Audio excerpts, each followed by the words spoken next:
تو بہت ساری اصطلاحات ایسی ہیں کہ ان اصطلاحات کے اندر جس طریقے سے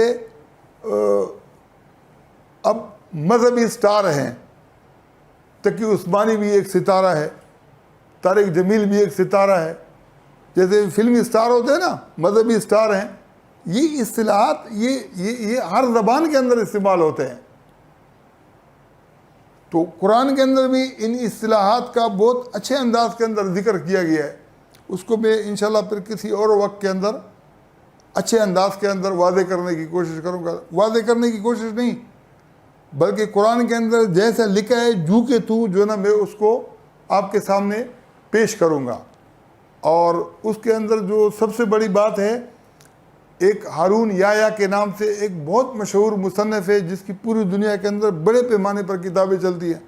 اس نے امام مہدی کے حوالے سے ایک کتاب لکھی ہے اور بہت ضخیم کتاب ہے. اس میں ان خوشحالیوں کا ذکر ہے اور اس کے اندر اس نے انشقاق قمر کا ذکر کیا ہے کہ اس سے مراد قرآن کے اندر کھیتی باڑی کا ہے زمین کے اندر.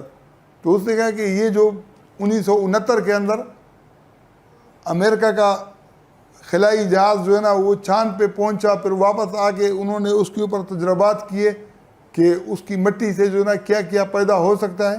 یہ ایک واقعہ اس نے جو ہے نا قرآن سے لکھا ہے، اور اس کا بھی کوئی تعلق بنتا ہے ابوالحسن ندوی کی طرح یا نہیں بنتا ہے وہ الگ بات ہے، لیکن ایک ملایا ہے اس نے. باقی سارے انقلاب کا اس نے احادیث کے حوالے سے ذکر کیا ہے.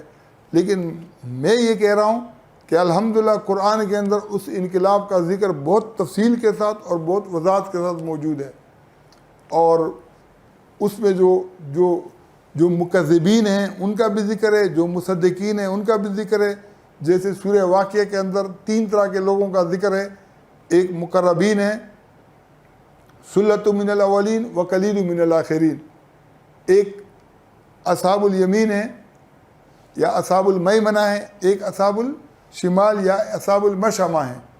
یہ تینوں طبقات کا ذکر قیامت کے اندر بھی ہوں گے، اور یہاں پر بھی ایک نظام قائم ہوگا. اور یہ نظام جو ہے نا بھلے اس کی حکومت جو ہے نا 7 سال رہے یا 70 سال رہے، اس سے کوئی غرض نہیں ہے، لیکن قرآن آئندہ جو ہے نا وہ ایسا حجت بن جائے گا جیسے رسول اپنے دور کے اندر حجت بنتا تھا. تو قیامت تک آنے والے ایک بہت لمبے عرصے تک کے لیے ایسا نہیں ہے کہ عیسیٰ آ گئے اور مہدی آخر زمان آ گئے اور قصہ ختم. نہیں، ایک کافی لمبے عرصے تک یہ قرآن کی جو اقتدار ہے، قرآن کی بنیاد پر جو حجت ہے، یہ لوگوں پر قائم ہوگی اور چلے گی انشاءاللہ. اور یہ دور عسیٰ ان یکون قریبا، مجھے لگتا ہے کہ بہت ہی قریب ہے. وآخر دعوانا الحمدللہ رب العالمین.